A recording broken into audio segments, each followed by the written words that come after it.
Ja, het gaat hartstikke goed. Hè? We hadden op 2 maanden hoor van de fjouwer. Nou, tot dat 2 keer eerst was. De begon steeds 2 maanden achterin? Ik begin allemaal ons achterin, maar dat maakt voor mij niks uit. Rustig bouwen en doseer gas, ja. Zit je op een hielden soms? Ja, ik heb geen spiegel, dus ik kan net zien wat dat man doet. Hoe hast je denkt dat is vooruit? Ja, alleen maar vooruit. Ja. Hoe wordt het die hoort? Nou, dat is het best. Het gaat op zich wel best, maar weer hier wordt het meer. Dat is van mij een oefening hoor. Wat gebeurt er met die hoor? Ja, de eerste maand weer even aantasten, weer glad. Maar ik had njochen daarna, ze soms gelijk wat in de greppel, maar ik kon er nog wel bij komen. En het tweede maand ja, ik won. Dus ja, het gaat knap aan, dan kijk goed erbij, dan maakt het wel leuk uit, dacht ik. Het probleem is om de grip te krijgen, niet je habbollen. Daar ben je op het moment goed mee bezig. Verschillende banden probeer je. Nou, ik ga direct verder worden dat ik leid waar er hier meer in zit, maar ja, de banden die raken op. Dus ja, ik zak het wat plakjes. Dat is jammer.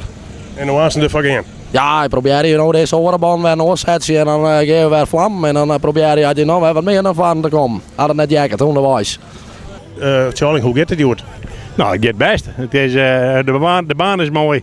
Het renschot hier, wie nooit Peerskeman die helemaal verreden. Maar dat is echt weer in redelijke staat. Er zijn aardig mensen die we vanmorgen kennen en er zijn protocoureurs, dus wat wil we meer? Ik ben denk ik de club in Nederland die de meeste klassen rijden.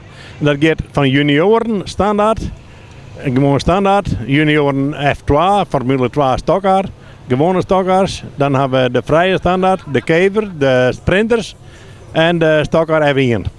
Alleen voor de stokkars die pakken hier de eerste prijs is €1000. De tweede prijs is 500 en de derde is 2,5. Er is een qualifier, die telt dus mooi voor het Nederlands kampioenschap. En die wordt verrieden door meerdere wedstrijden bij meerdere clubs. En deze telt er direct van mooi dus. We zijn sinds een jaar wat ben we aansluiten bij de NAB, de Nederlandse Autosportbond. En deze klasse die komt uit in die, bij die bond, zeg maar. De knap die had weer andere prioriteiten als wij. En ja, wij vinden dat de klassen, dit zijn de klassen die de komende tijd, net voor ons, meer opgang maken zullen. En dus meer publiek van maken zullen. Voor de volgende keer dan hebben we al hier speciale dingen.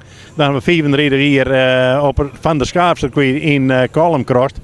Dat is 4 juli en Ben Belker, burgemeester van Kalmeloon, die zal dan zijn bijdrage leveren. We hadden voor de bandwaard en springkussens en dan ben er ook weer meer speciale dingen dat we voor jong tot oud wat voor haar.